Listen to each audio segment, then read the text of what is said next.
Hello, and welcome to this edition of Fact or Fiction. I'm your host, Pam Howard, and in our expert seat today is Dr. Michael Jennings, founder of Personal Family Physicians. Welcome, Dr. Jennings. Thank you, Pam, and thanks to all of you for joining us. We'll help you sort through some of the confusing and conflicting health information found in the media. As always, we welcome your questions and comments. Please send us an email.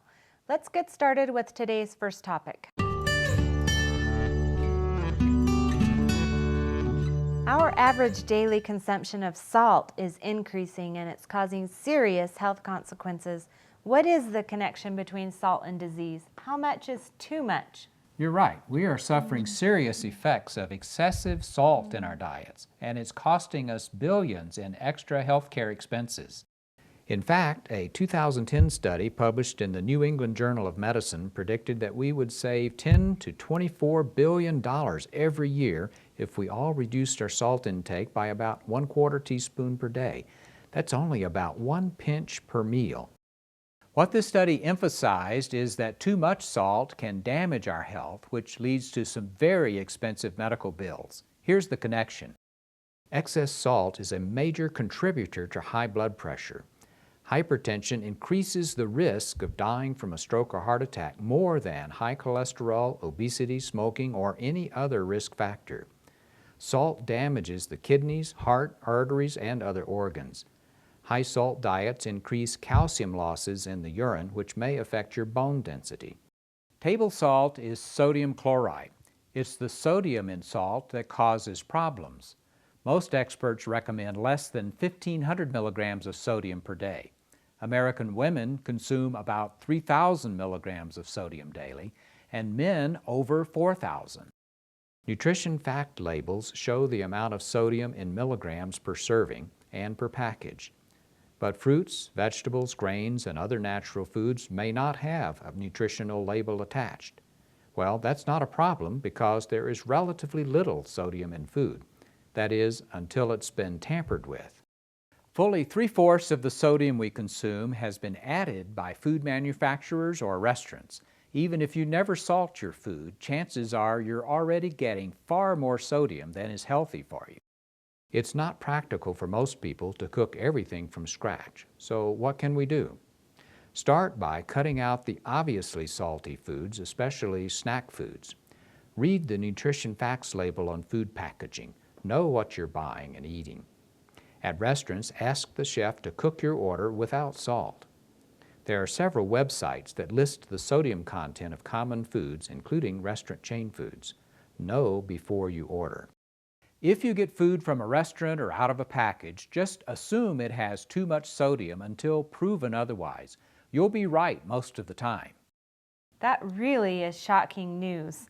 It's well worth the effort to reduce our daily salt intake.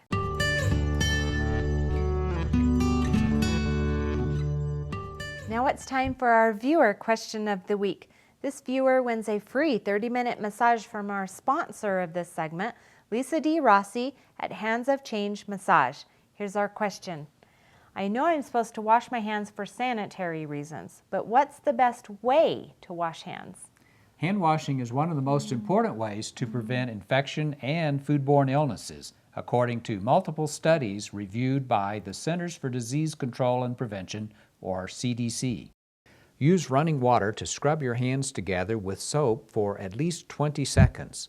This removes loose skin cells along with germs. Rinse your hands by rubbing under running water, then dry with a towel. This friction removes additional germs, and the towel absorbs more bug-containing water. Use a nail brush. Germs love to hide under fingernails. It's very difficult to remove bacteria and viruses that live under long nails.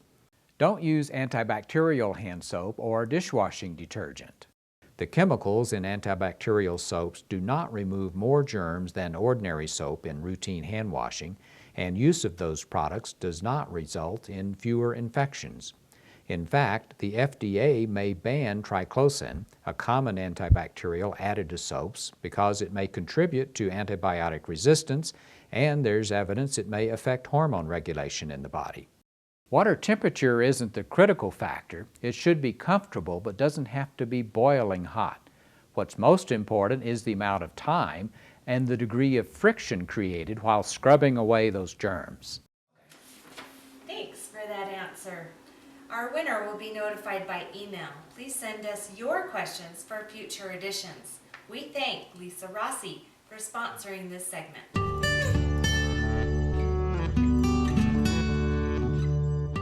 Let's take a fact or fiction test.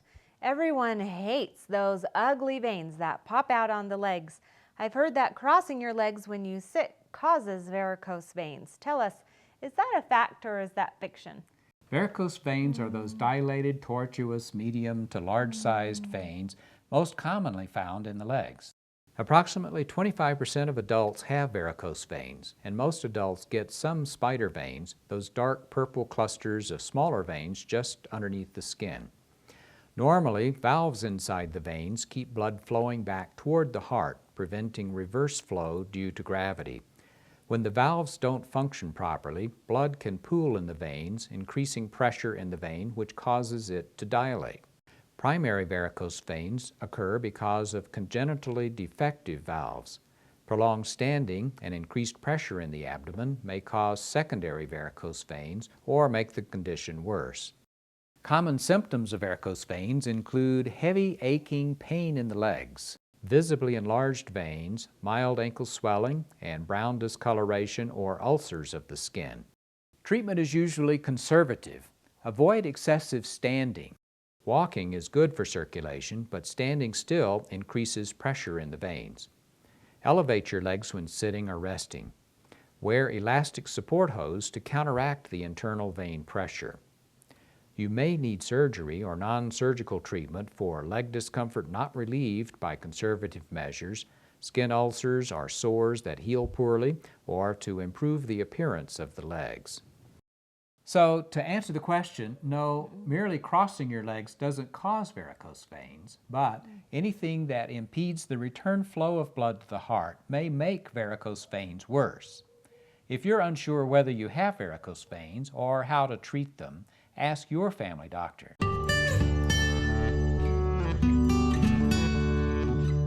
That's all the time we have for this edition of Fact or Fiction. We really appreciate hearing from our viewers. Email your questions and comments to us and tell us what you'd like to hear about.